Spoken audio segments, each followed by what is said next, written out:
Can we go in there for a second, just so I can tell you something about what's in there? Great Barrow est une ville située dans l'Essex, en Angleterre. C'est là que vivent John et Lois McCulloch. John a 70 ans, Lois en a 71. Tous les deux sont fragiles, isolés et dépendent de plus en plus de leur fille cadette Virginia McCulloch. En apparence, Virginia est présente. Elle vit avec eux, elle répond aux messages, elle gère les rendez-vous. Elle explique pourquoi ses parents ne peuvent pas recevoir de visite. Mais à partir de 2019, John et Lois disparaissent progressivement du quotidien de leurs proches. Les rendez-vous médicaux sont repoussés, les réunions familiales sont annulées, les excuses se multiplient. Les parents sont en voyage ou trop fatigués, le père est malade, la mère est trop anxieuse, ce n'est pas le bon moment. Puis la pandémie arrive et les absences deviennent plus faciles à justifier. Pendant ce temps, Virginia garde le contrôle d'une partie de leur vie administrative et financière. Elle utilise leurs comptes, leurs cartes bancaires, elle contracte des crédits, elle dépense de l'argent. Lorsqu'on lui demande des explications, elle parle d'erreurs bancaires, de fraude, de piratage. Mais avec le temps, le silence de John et Lois devient impossible à ignorer. En septembre 2023, un médecin généraliste s'inquiète. Le couple n'a pas été vu depuis trop longtemps. La police est envoyée au domicile familial. Ce qui suit est capté par la bodycam des policiers. Et à cet instant, ce qui ressemblait encore à une situation familiale étrange devient une scène d'enquête.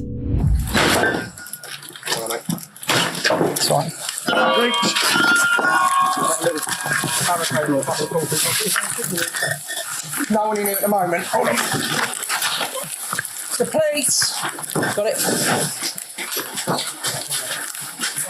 Stay where you are. Stay where you are. Hey, show me Stay where you your are. Show hands. your hands. You there? Jenny? Yep. Jenny? Oh. The time is 12:12. You're under arrest on suspicion of murder against Jonathan McCulloch and Elias McCulloch. Yeah, Okay? okay. You don't have to say anything, but in my home defence, you do No, not I just mention take my cover. or in question, so such want anything to do something with the evidence. Okay? Alright, your arrest is I'll necessary cooperate, I'll for a cooperate. prompt and effective. Is there anything in the pocket we should know about? Yes, there Where? is. Can I take you to it? No, you can tell me. Can we go in there for a second, just so I can tell you something about what's in there? Yeah. Thank you. And then Yeah, I want to tell us the only something. reason I said I need to tell you something about what's upstairs on the top floor as well. It's fine. Yeah, okay. It's a bit more quieter. Is it here again? Yeah. Yes, mind your feet, so obviously Yeah. we Honestly, I'm not that dangerous. No, it's fine. I know, but obviously I've got to be careful.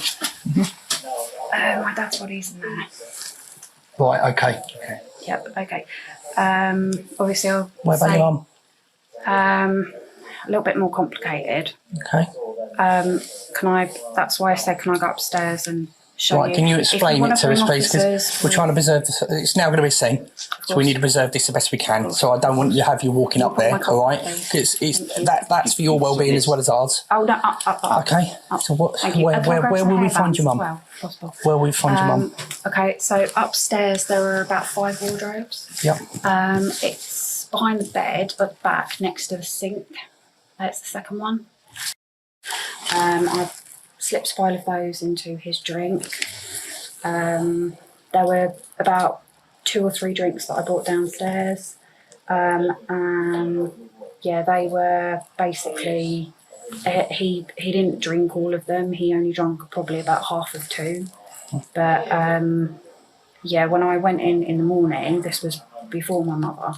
When I went in the morning, early hours, I got up about half an hour early, about 6 o'clock in the morning. Came in and he was gone. He was gone. Okay. It's It's up to you if you want to talk. But the thing is, purpose of your arrest.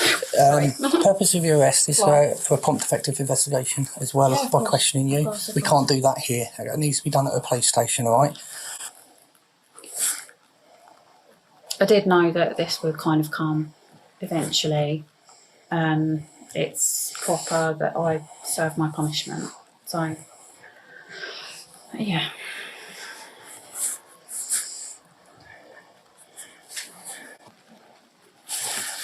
Okay, so Virginia, I'm just going to ask you this. This is what I've written down based on the information you just told us, because what we regard as a significant comment, because you've made Well, I it wanna have- upon under caution Those after your paintings, arrest. by the way, are part of, they're my granddad's. Okay, right. So I've written this, please. I, Virginia McCulloch, have informed police constables 77329 Brown and 79387 Bowers after entering my house on Friday the 15th September 2023 that I'm my father, John McCulloch, who was stated was under a bed in the rear ground floor of the house, and my mother upstairs in a cupboard next to the sink. Wardrobe. Wardrobe. It's a double wardrobe. Right, okay, I've written Double cupboard. wardrobe. It's like 4 wardrobe doors, but it's the one nearest the sink. Double wardrobe. The cupboard. Yeah. What's significant as I've written down there here now, I've just read out to you. Are you happy to sign that, to say that's a true account? Yeah.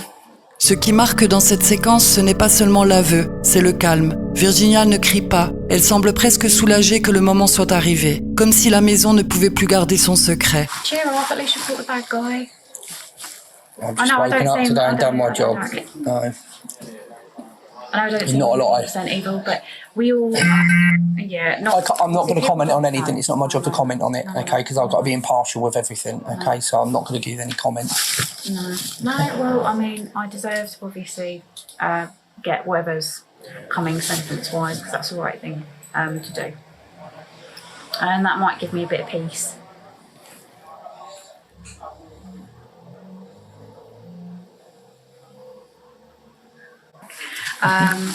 Also in the handbag as well, there's, and again, because you're probably going to need to know about it, there's a card in there, card one money. And that's a bank card where there's a lot of transactions that have taken place over the last few years from money that pertains to my parents. John et Lois McCulloch n'étaient pas absents, ils étaient toujours là, mais ils n'étaient plus en vie depuis 2019. Après son arrestation, Virginia coopère avec les policiers. Elle leur indique où trouver certains éléments. Elle parle d'un marteau, d'un couteau.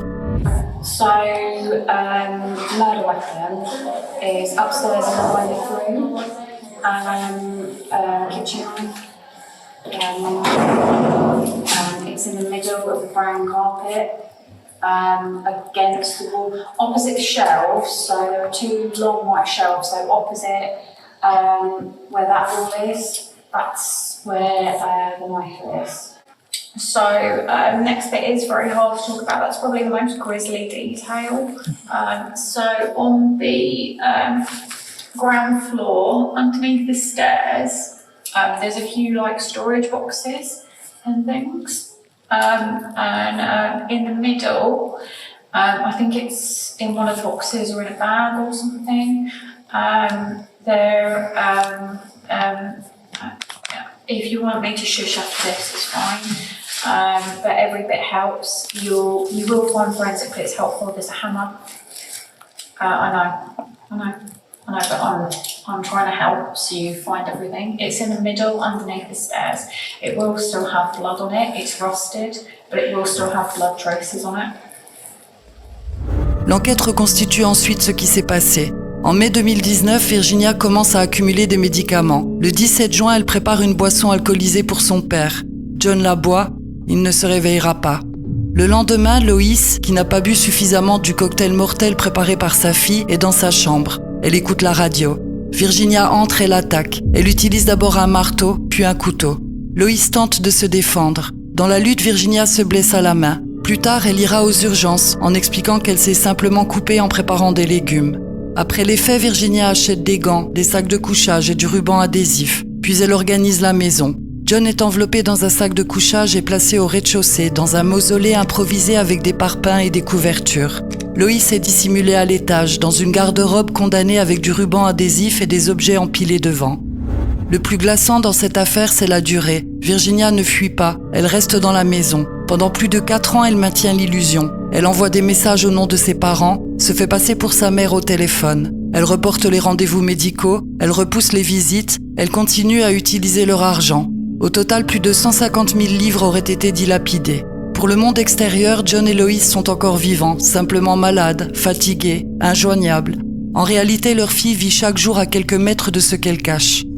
Au cours de l'enquête, certains éléments psychologiques sont évoqués. Des traits autistiques, des symptômes paranoïaques, des traits associés à un trouble de la personnalité. Mais pour les enquêteurs, ces éléments n'effacent ni la préparation, ni la dissimulation, ni les 4 années passées à entretenir le mensonge. Le 11 octobre 2024, Virginia McCulloch comparaît devant la cour. Elle plaide coupable du meurtre de ses 2 parents. Elle est condamnée à la prison à vie avec une peine minimale de 36 ans. Le juge souligne le caractère froid, organisé et prolongé des faits, car ici le crime ne s'arrête pas à la mort de John et Lois. Il continue dans les messages envoyés à leur place, dans les rendez-vous annulés, dans les comptes bancaires utilisés, dans cette maison qui, vue de l'extérieur, ressemblait à toutes les autres. Dans l'affaire suivante, la durée est presque la même. 4 ans, mais cette fois ce ne sont pas 2 personnes disparues que l'on continue à faire exister. Ce sont 16 enfants vivants qui, selon les autorités, auraient presque disparu du monde extérieur. Dans l'une, des parents ne sont plus là, mais tout est fait pour faire croire qu'ils le sont encore. Dans l'autre, des enfants sont là, mais tout semble avoir été fait pour que personne ne les voie. Hamden, Ohio, 30 juin 2026. Dans cette petite commune rurale d'environ 700 habitants, située dans le comté de Vinton, les autorités se rendent dans une maison d'Homer Street. Au départ, elles exécutent un mandat lié à une enquête concernant l'un des occupants. Mais une fois à l'intérieur, l'intervention change immédiatement de nature. 16 enfants sont retrouvés dans la maison. Selon l'analyse des registres de naissance, il s'agirait de 8 filles âgées de 18, 16, 15, 14, 13, 10, 8 et 5 ans, de 2 garçons âgés de 11 et 6 ans, de jumeaux garçons de 4 ans, de jumeaux filles et garçons de 2 ans et de jumeaux garçons âgés de 18 mois. Les registres mentionnent aussi 2 jumelles conjointes par le thorax, décédées peu après leur naissance, le 20 novembre 2022, de causes naturelles liées à une très grande prématurité. Mais ce que les enquêteurs découvrent dans la maison dépasse le simple nombre d'enfants. Selon les premières informations communiquées par les autorités, les 16 enfants auraient passé une grande partie des 4 dernières années dans une pièce d'environ 12 pieds sur 12, un peu plus de 13 mètres carrés. Une seule pièce, dans des conditions décrites comme extrêmes. Les enquêteurs parlent d'un environnement insalubre avec des déchets humains autour d'eux. Certains enfants ne parlent pas, ou très peu. La plus âgée, une jeune femme de 18 ans en situation de handicap développemental, ne serait pas capable d'écrire son propre prénom. 7 enfants sont transportés à l'hôpital. 2 sont évacués par hélicoptère vers des centres de traumatologie. L'un d'eux se trouve alors dans un état critique.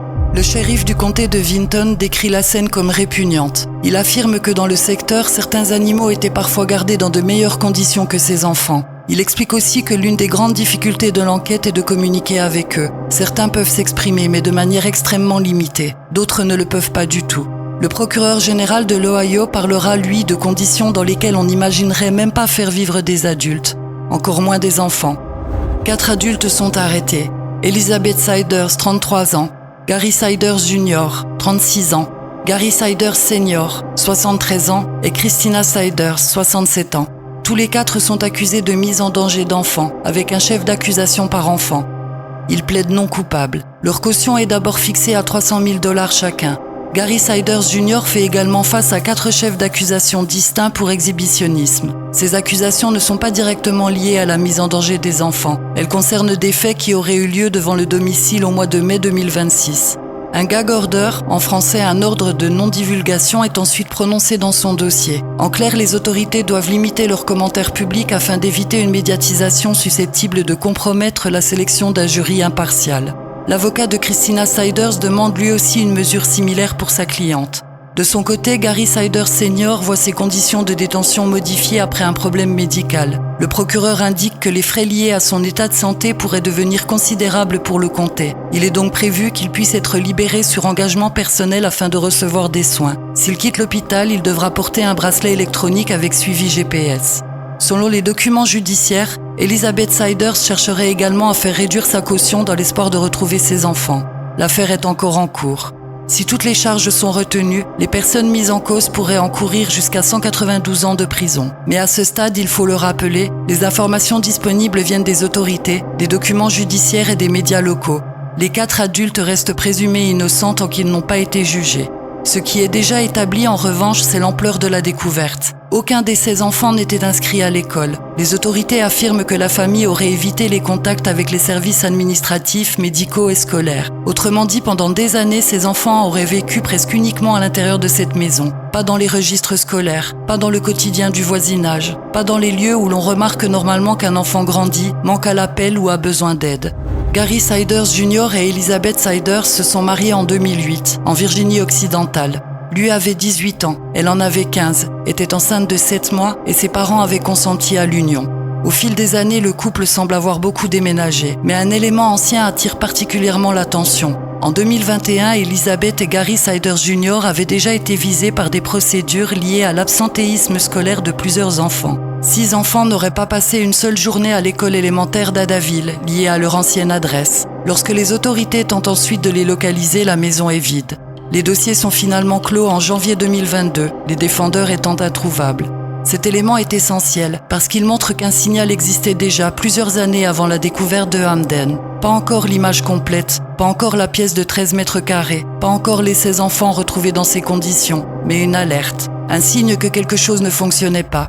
Aujourd'hui, certains proches d'Elizabeth Siders posent une autre question. Elizabeth est-elle uniquement l'une des adultes responsables ou a-t-elle aussi pu être à un moment de sa vie prise dans un système familial, conjugal ou psychologique qui l'a isolée pendant des années ? Son frère, Jeremy Russell, aurait affirmé sur les réseaux sociaux qu'elle avait été endoctrinée. À ce stade, ce ne sont pas des conclusions judiciaires, ce sont des questions. Et ces questions ne changent pas l'état dans lequel les enfants ont été retrouvés. Elles peuvent en revanche devenir importantes pour comprendre les rôles exacts de chacun. Qui décidait, qui contrôlait, qui savait, qui aurait pu parler. Et surtout, pourquoi personne n'a vu ces 16 enfants avant que la police n'entre dans cette maison. Les enfants sont désormais pris en charge par les services de l'État. Le comté de Vinton, l'un des plus petits et les plus pauvres de l'Ohio, a demandé de l'aide pour financer leur prise en charge médicale, psychologique et sociale. L'État a débloqué une aide d'urgence d'1 million de dollars. Car la découverte n'est que le début. Après la porte ouverte, il reste les années à reconstruire. Pour les enfants, pour les enquêteurs, et pour une communauté qui se demande encore comment une telle situation a pu exister aussi longtemps. Juste là, derrière les murs d'une maison. Dans ces affaires, la maison n'est pas seulement un décor. Elle est l'instrument du mensonge, un lieu qui isole, un lieu qui protège du regard extérieur, un lieu où l'on peut faire croire que tout continue normalement tant que personne ne franchit vraiment la porte. Et lorsque la porte finit par s'ouvrir, ce qui frappe n'est pas seulement ce qu'on découvre, c'est le temps écoulé avant que quelqu'un entre enfin. Merci d'avoir regardé cette vidéo. J'attends vos impressions en commentaire et faites-moi savoir si vous souhaitez que je traite d'autres histoires autour de ce thème. Prenez soin de vous. Le réel est plus cruel et je suis là pour vous le raconter.